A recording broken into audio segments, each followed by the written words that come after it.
manonona ny fiadanan'ny tompo ho amintsika tsirairay avy izay mpanaraka sy tapaka ny page Facebook sy ny YouTube amin'ity anio ity.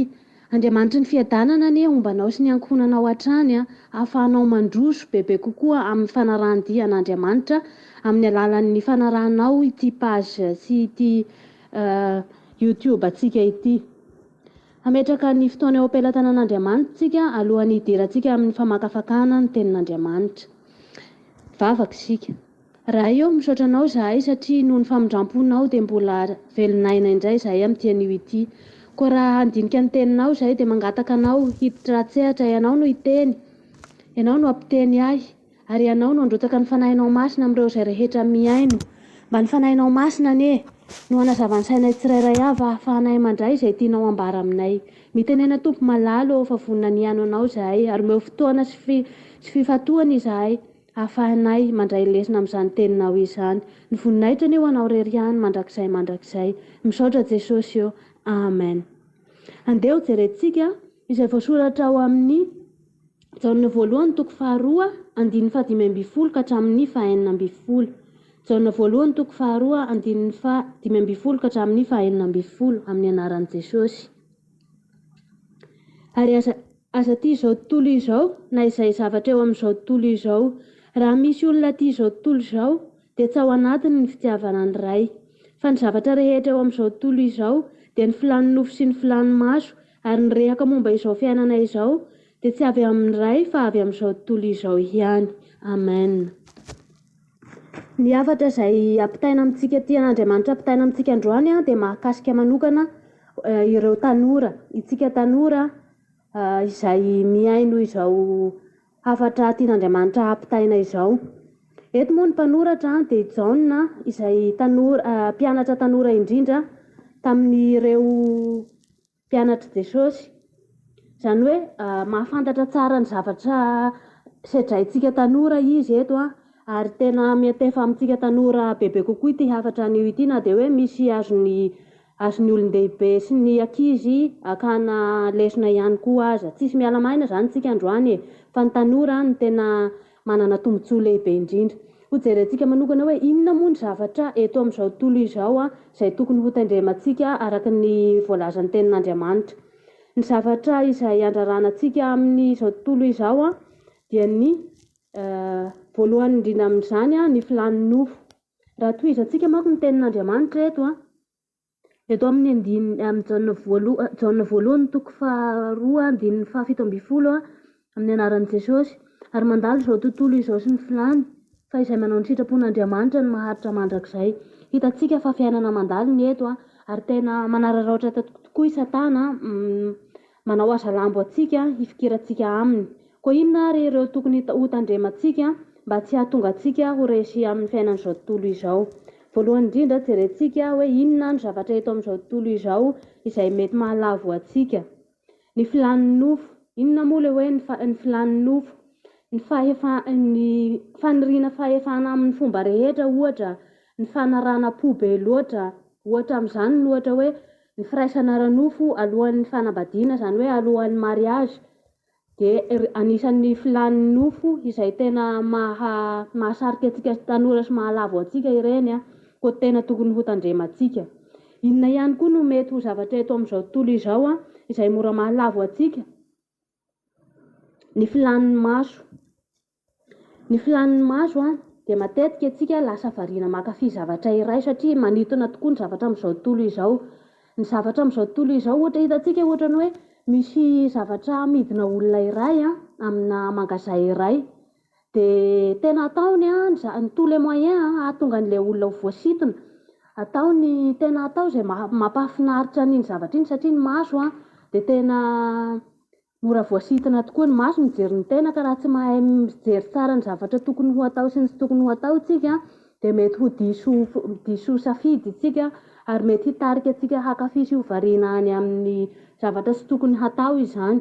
Izany hoe tena mijery mila mitandrina isika fa io masontsika io dia mety hanimba zavatra maro amin'ny fiainantsika fa indrindra hanimba ny ara-panahintsika.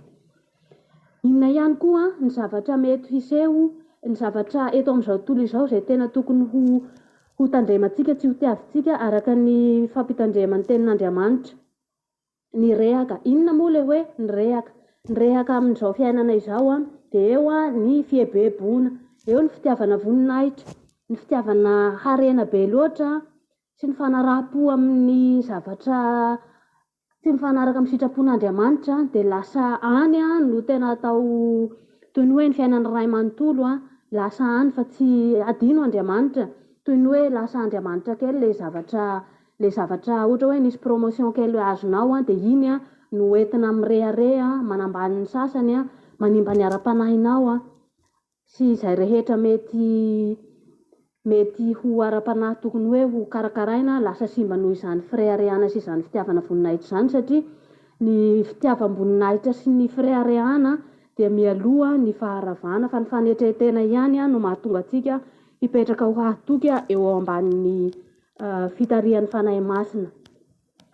Fantatsika fa raha misy zavatra tian'Andriamanitra atao amintsika dia tsy ho sakanany amintsika mihitsy izany hoe raha ireo zavatra izay nitanisaina vitsivitsy, maro moa ireo zavatra tokony ho tandremantsika, fa raha ireo zavatra nitanisaina vitsivitsy teo ambony ireo no misy hoe mahasoa antsika ireo dia tsy ho sakanan'Andriamanitra velively ho antsika mihitsy ny hahazo antsika izany zavatra izany, fa mila mitandrina fotsiny tsika hoe araka ny sitrapon'Andriamanitra ve ity ataoko ity sa tsy araka ny sitrapon'Andriamanitra, hampandroso ahy ara-panahy ve sa hampihemitra ahy, satria fiainana mandalo ny eto ary manao izay hafany ny Satana hisintomana antsika.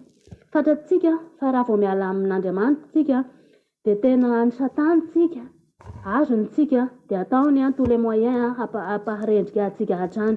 Hitantsika ny tenin'Andriamanitra dia miteny amintsika fa tsy mahay manao na inona isika raha miala amin'Andriamanitra. Hitantsika izay voasoratra ao amin'ny Jaona 5:15. Jaona 5:15. Eo amin'ny tapany faharoa ny andraisantsika azy amin'ny anaran'i Jesosy, fa raha misaraka amiko kosa ianareo dia tsy mahay manao na inona. Amen. Hitantsika amin'izany fa raha vao misaraka amin'Andriamanitra tsika dia tena ny tenin'Andriamanitra mihitsy no milaza. Haintsika fa ny tenin'Andriamanitra dia tsy mba mandainga, Andriamanitra tsy mba mandainga. Izany hoe raha vao misaraka amin'Andriamanitra tsika dia efa tsy mahay manao inona tsika, ary aoka ataontsika tsaina hatrany izay zavatra izay hoe misaraka amin'Andriamanitra zaho dia ny dikan'izay tsy mahay manao na inona fa ao anatin'ny haraton'ny Satana raha vao tsy mitandrina eto. Dia aoka tsika izany tena hiezaka ny ho consciente foana amin'izay rehetra ataontsika hoe miaraka amin'Andriamanitra zaho ve sa tsy mifanaraka amin'izay tian'Andriamanitra ny zavatra ataoko, satria raha tsy mitandrina tsika dia ho very tsika ary dia ho ambanin'ny fiahian'ny Satana tsika ary dia handroso hiaratsy hatrany, satria raha vao tsy mifanaraka amin'ny sitrapon'Andriamanitra ny ataontsika dia alainy tsika. Ary fantatsika fa i Satana dia tena manao ny ezaka rehetra hisamborana antsika izay rehetra efa manara-dia an'Andriamanitra. Maro ireo paikady satanika izay miroborobo dia tena miroborobo tokoa amin'izao firoboroboan'ny teknôlôjia izao. Hitantsika fa paikady iray izay ampiasain'ny Satana ny eny amin'ny radio sy ny any amin'ny televiziona. Ireny no entiny hanaparitahana akolaka ireo izay rehetra tsy mifanaraka amin'ny sitrapon'Andriamanitra hisintonana ny saintsika. Izany hoe mila mitandrina isika amin'ireny radio sy ireny tele izay jerentsika ireny fa mety hanimba ny ara-panahitsika ireny. Mampifamadika ny tsara sy ny ratsy, izany ny zavatra tena miseho amin'ny fiainana andavanandro aparitaka ireny horonan-tsary ireny. Mety isika mety hoe mijery film iray dia mankafy hoe tena tsara ity film ity, misy tantara iray mety hoe tena tsara ity tantara ity, mila mitandrina nefa tsika fa anatin'ireny matetika idiran'ny Satana hanaovan'ny hazalambo antsika izay mifikitra amin'Andriamanitra ireny. Izany hoe mila mitandrina hatrany tsika n'aiza misy antsika na ao an-trano na ivelan'ny trano dia mila mitandrina tsika satria Satana dia tsy faly na oviana. Mila mandinika hatrany tsika, izany hoe mila manana fotoana tsika handinintsika ny tenantsika isan'andro. Itsika tanora aoka tsika tsy ho varimbariana amin'ny fanarahana ny namana izay mety hitarika antsika any amin'ny fanaranan'izao tontolo izao sy ny fiainan'izao tontolo izao, satria ireny namantsika ireny matetika no tena ampiasain'ny Satana amitehana ny fiainantsika ara-panahy. Aoka isika hanana fotoana ifampiresahantsika amin'ireny ray aman-drenitsika ireny fa tsy hoe tanora efa lehibe zao dia izaho mahalala ny fiainako, fa aoka ireny ray aman-drenitsika ireny no ataontsika fifampiresahana fakana hevitra satria matetika isika tanora dia mieritreritra hoe ny ray aman-dreniko tsy nahita fianarana, ny ray aman-dreniko olona ambanimbany, izaho anefa nahita fianarana na hoe izaho mianatra na hoe ohatr'izany, zavatra matetika miseho amin'ny fiainana andavanandro izany. Fa aoka isika tanora tena hametraka ao an-tsaintsika fa na tsy nahita fianarana ary io ray aman-dreniko io, na tsy nahita fianarana ary io ray aman-dreninao io dia manana expérience ireo ray aman-drenitsika ireo afaka hitarika atsika, mivavaka atsika ireo ray aman-drenitsika ireo ary tsy hanolo-bato mafana atsika ireo. Eo ihany koa raha ohatra ka isika ka tsy manana ireny ray aman-dreny ara-nofo ireny dia afaka manana ray aman-dreny ara-panahy isika any am-piangonana.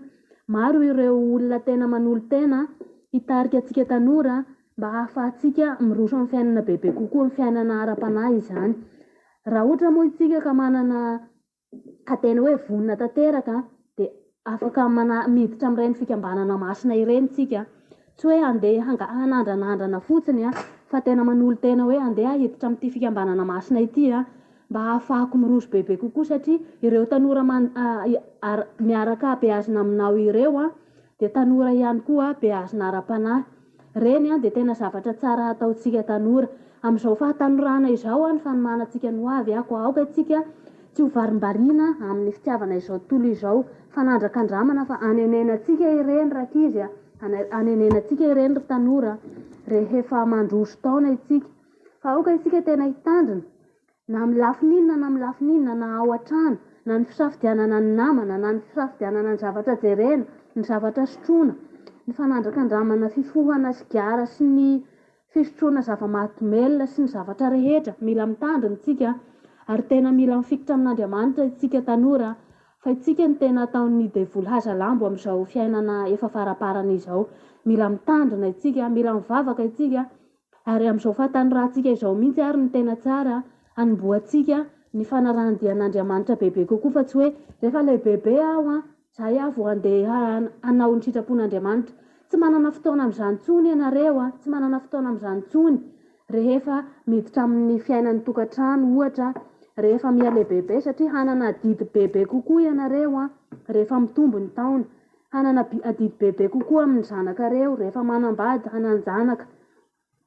Ataovy aloha izay hampandroso anareo ara-panahy, fa rehefa mandroso ny ara-panahy dia tsy loviny fanahy masina tsikelikely ianareo hoe ity ny lalana tokony hizorana ary minoa anatra, aza manao hoe efa lehibe zao tsy mila ny anatra izaniza.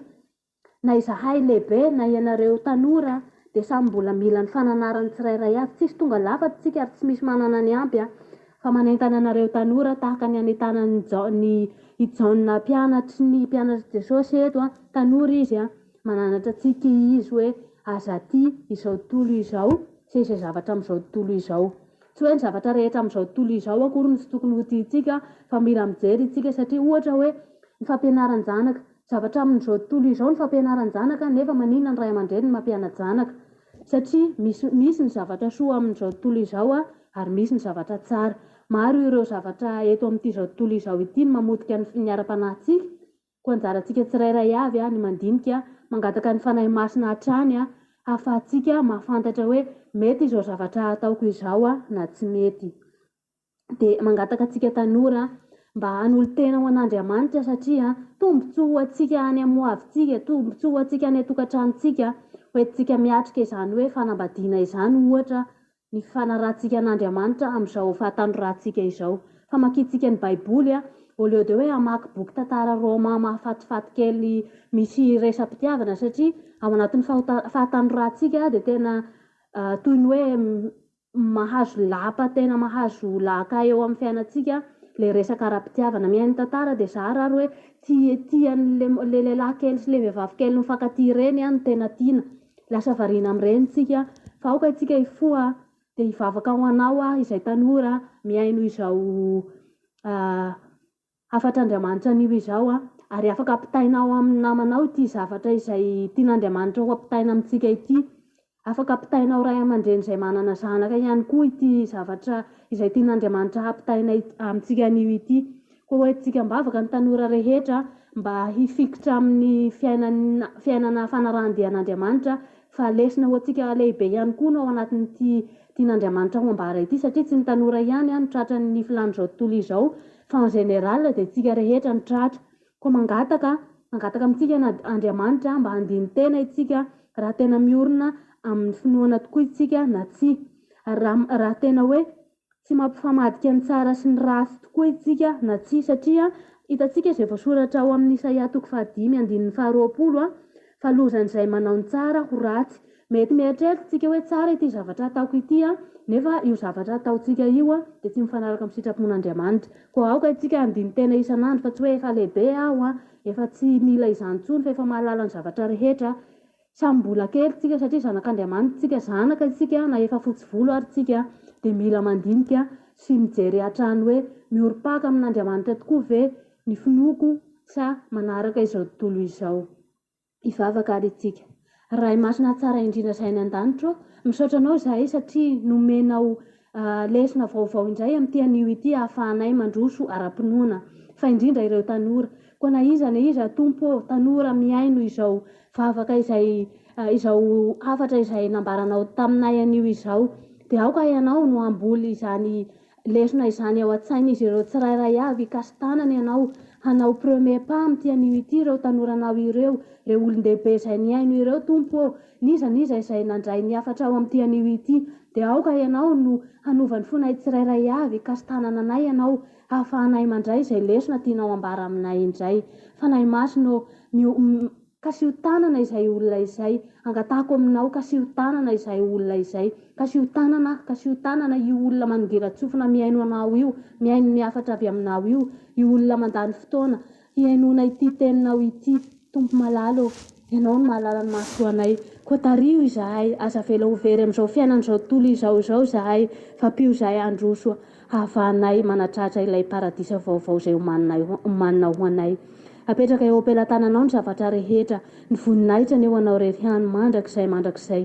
Amin'ny anaran'i Jesosy no hanononana sy angatana ny vavaka. Misaotra ray zanaka fanahy masino, ny voninahitra ny eo anao mandrakizay. Amen.